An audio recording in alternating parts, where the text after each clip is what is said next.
From a young age, I've always wanted to go in the neuroscience field. I started a neuroscience chapter for our school so that other students could get a passion in neuroscience. And starting the club did have a lot of challenges. I had a lot of insecurities. I was like, should I really start it? I think there's definitely a gap in our school regarding this area, and you filled that gap. It wasn't just me inspiring everyone, it was everyone coming together. It's a great sign because that means people think this club is valuable. I felt like I took a lot of time thinking about if people would join or not, and don't do that. I wanted to start a newsletter, and we wanted to hire people from middle school and high school so we can get a collaboration. You're still learning along with these other students, learning from them, learning with them. Exactly. So what has the experience been like for you? When I wrote my first email, it felt really hard. And nobody replied. How do you deal with that rejection? There's rejection everywhere, so I felt like it was just a learning experience. This is just a beginning obstacle. Someone will find you and support you.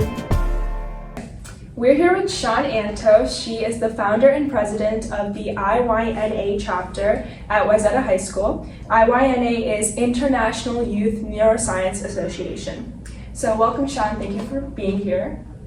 Can you tell us a bit about yourself and what inspired you to start an IYNA chapter at your high school? Hi, my name is Shawn Anto, and I'm going to be a junior this year in the fall. And I started a neuroscience chapter for our school so that other students could get a passion in neuroscience and get to know neuroscience more, because there's no particular neuroscience class in our school, just psychology, and I felt like people should know more about neuroscience, so I started it. And what is your main goal or the mission of this chapter?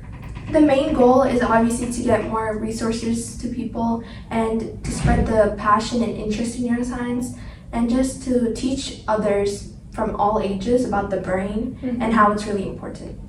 Nice. And how did you go about starting this chapter? What were some of the initial challenges you faced while starting, trying to get this club up and going, and recruiting members? Anything that you want to talk about?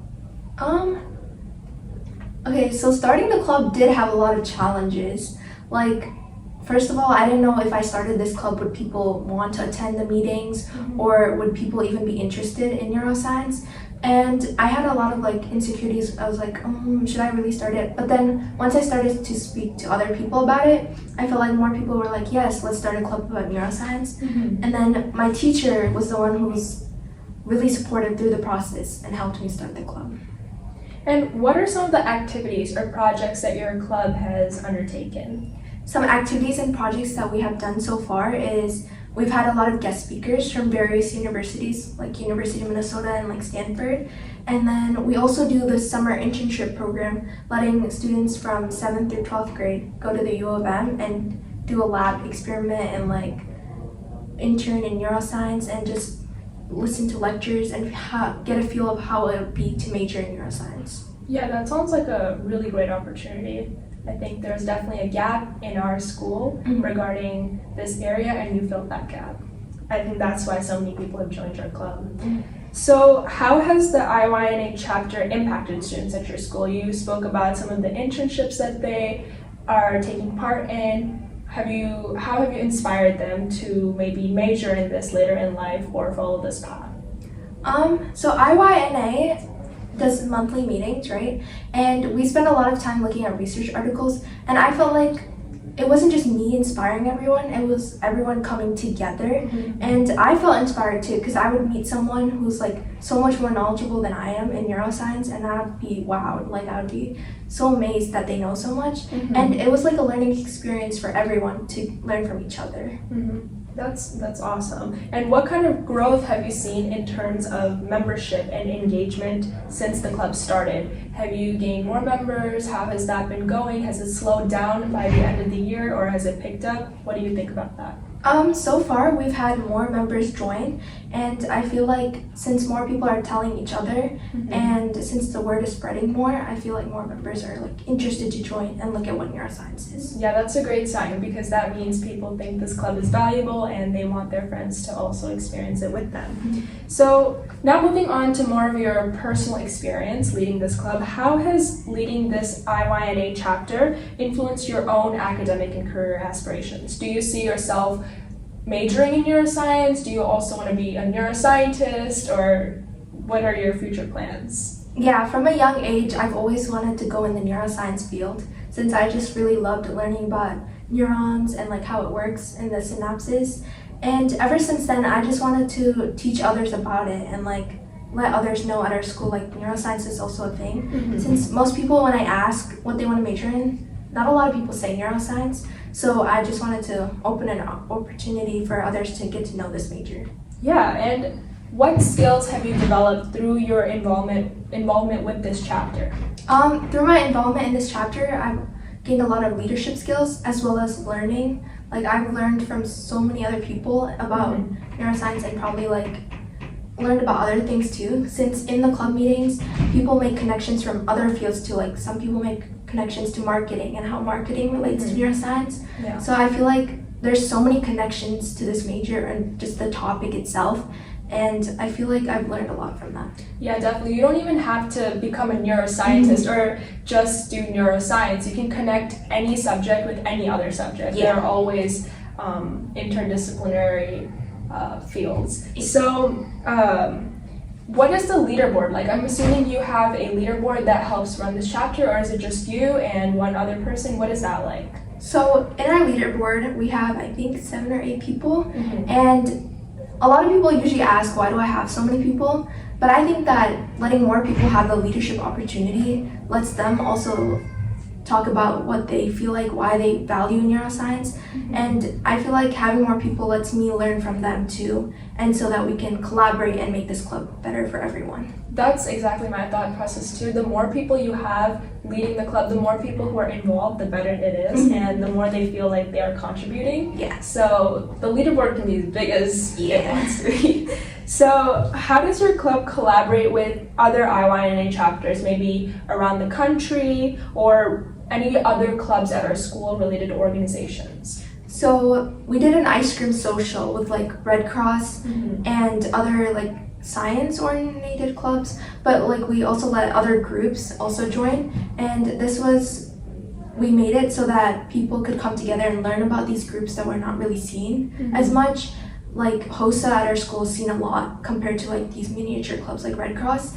So we held this meeting so people could know more about these clubs and join them. And what advice would you give to students who are interested in maybe starting their own IYNA chapter or a similar club? I would 100% recommend to start. Like for me, I felt like I took a lot of time thinking about if people would join or not, and don't do that. Just go ahead and start, and I feel like you would find people to support you along the way, and that sometimes like big obstacles will come along, but it'll be okay. You'll make it. Yeah. And how do you go about promoting this club, spreading the message, and how does that whole marketing process work? Well, it all started by going from class to class and telling people and the students in their school. Then we slowly worked in like branching out with other schools, like the middle schools and elementary schools. So we just hope to get everyone to know more about neuroscience. So you said that you are involved at the middle school and the high school. And what have you seen in the middle school? Are those kids just as passionate about neuroscience? Are they just kind of learning about this area? They don't know much about this area. What have you seen in terms of that? So far, I've seen an interest in both the high school and the middle school. I just feel like for the middle school, we like toned down the intensity of what we're teaching them. But I feel like everyone is interested so far, and in the middle school, they're more interested in like getting to know the subject rather than, yes, let's dig deeper. So that's the only major difference. Yeah, that makes sense. I think in middle school, maybe they're starting to learn more about the brain and neurons and synapses and how all of these parts work in the brain. And in high school, they want to take that knowledge further into a lab setting. They want to do more hands-on work or an internship or just learn more about the career as they're starting to get into their post-secondary years. Yeah. So what are your future plans for the IYNA chapter? Any upcoming events or projects that you're excited about? It's currently summer. We're almost going to be back to business in August. So what are your plans? So some of the plans that we have so far is that we wanted to start a newsletter because we felt that we wanted to let middle schoolers know and like keep up, since during the school year we're only presenting in the high school, and these middle schoolers have a long time of break, making them to forget the information they learned in the summer. Yeah. So we wanted to start a newsletter, and we wanted to hire people from middle school and high school so we can get a collaboration of both of our branches in both areas, and just like more guest speakers, and hopefully we're gonna get more lab and like hands-on work in the future. That's awesome. So for both middle schoolers and high schoolers? Yeah. Great. And how can people get involved or support your chapter or just IYNA overall? You can get involved through our Instagram or by emailing wayzata.neuroscience2023@gmail.com, or just like stopping by or signing up for our newsletter, which we'll have soon. And yeah, that's how you support. Great. And when is the next monthly meeting? When are you starting the next academic year? So our next academic year would start with the school year in September, and then our summer internship will finish off before the start of the school. Speaking of the summer internship, I didn't ask, how has that been for students? What has that experience been like? So far it's been good, and since our internship is like really flexible with traveling, and it's mostly like online, it lets people from all over the world like experience it together. I felt like everyone was able to make connections with people all around the world rather than just focus in the Wayzata area.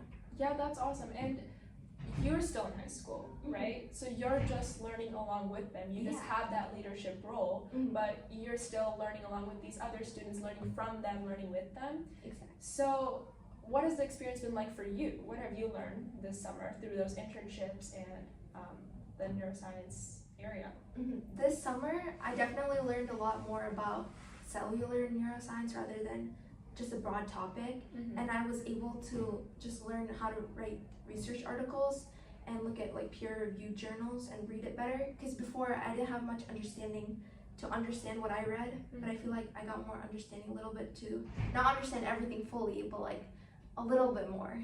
Yeah. And then definitely this internship helped me find more friends and connect with others who have this similar passion and interest as me, so it was nice. Yeah, I think many people join your club because they want to form connections with professionals in the field. So how do you go about forming these connections? You also probably have to cold email, just reach out. Maybe it's your dad's friend, but most of the time you're just cold emailing people, right? So what is that process like? How do you connect students in your club to professionals? So first I look at their university, like the bio of every professor and teacher there, and I look at their like what they say and why they're interested in neuroscience, and I feel like I value that a lot because the professor should have similar connections to why I created the club.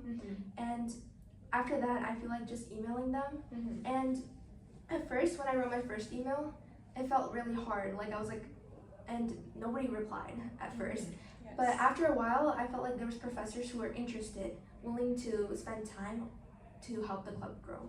Yes. So how did you deal with that? Like many times you're rejected, sometimes you're just ghosted. People reach out to you, people say yes, we will help, but then they ultimately become busy and with life. So how do you deal with that rejection? There's rejection everywhere, so I felt like it was just a learning experience and that it's okay, like keep going on.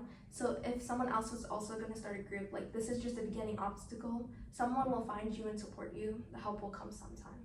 Yes, that's awesome. So follow, or do you have a YouTube channel as well? No. No. So not yet. Yeah. Follow Wayzata Neuroscience on Instagram and join the club next year. Yeah.